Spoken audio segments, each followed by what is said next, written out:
साहिल, आज आपण चंद्रपूर इथे कॅन्सर हॉस्पिटलच्या उद्घाटन सोहळ्याला आलोय, तर तुला कसं वाटतंय आज?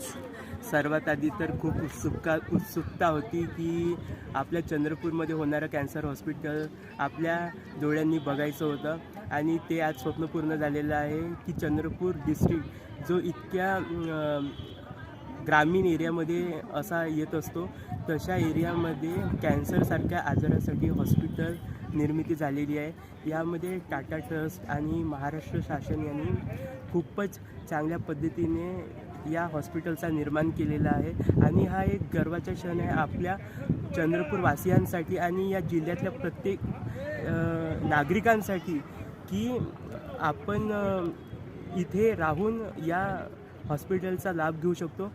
तसंच इतर जिल्ह्यामधले किंवा इतर भागामधले लोकंसुद्धा इथे येऊन फ्रीमध्ये मोफतमध्ये आपल्या कॅन्सरचा इलाज करू शकतो।